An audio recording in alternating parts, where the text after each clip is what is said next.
महाराष्ट्र में किसानों को उनकी उपज के लिए सही एमएसपी तय करने और इससे संबंधित योजना के अध्ययन के लिए विशेष समिति गठित करने का निर्णय लिया गया है। ये समिति एमएसपी के प्रभावी क्रियान्वयन के संबंध में काम करेगी। महाराष्ट्र सरकार ने प्रधानमंत्री अन्नदाता आय संरक्षण अभियान के तहत न्यूनतम समर्थन मूल्य यानी कि एमएसपी योजनाओं के अध्ययन और क्रियान्वयन के लिए एक समिति गठित करने का आदेश दिया है। आदेश के अनुसार समिति 1 महीने के भीतर एक विस्तृत रिपोर्ट पेश करेगी, जिसमें राज्य भर में एमएसपी योजनाओं को प्रभावी ढंग से लागू करने के लिए सरकार के लिए सुझाव और सिफारिशें शामिल होंगी। राज्य के सहकारिता, विपणन व वस्त्र विभाग ने सरकारी आदेश जारी किए। इस आदेश में कहा गया है कि अक्टूबर 2018 में केंद्र सरकार के तहत कृषि और किसान कल्याण मंत्रालय ने इन योजनाओं को लागू करने के लिए दिशा निर्देश जारी किए थे।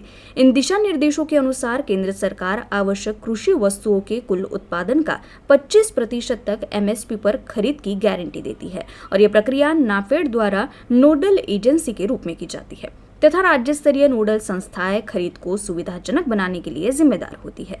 सरकारी आदेश में कहा गया है कि समिति मौजूदा ढांचे का मूल्यांकन करेगी और राज्य भर में एमएसपी योजनाओं को सुचारू रूप से चलाने के लिए नीतियों की सिफारिश करेगी। न्यूनतम समर्थन मूल्य यानी कि एमएसपी के बारे में जरूरी तथ्य।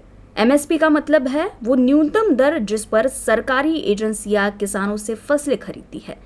एमएसपी का मकसद है कि किसानों को उनकी फसल पर कम से कम एक तय रकम मिल सके। एमएसपी बाजार में उतार चढ़ाव के समय किसानों को सुरक्षा कवर देता है। एमएसपी के तहत सरकार कई तरह की फसलों के लिए दाम तय करती है। इनमें अनाज, दालें, तिलहन और कमर्शियल फसलें शामिल है। एमएसपी से किसानों को आय सुरक्षा मिलती है। इससे फसल विधिकरण को भी बढ़ावा मिलता है।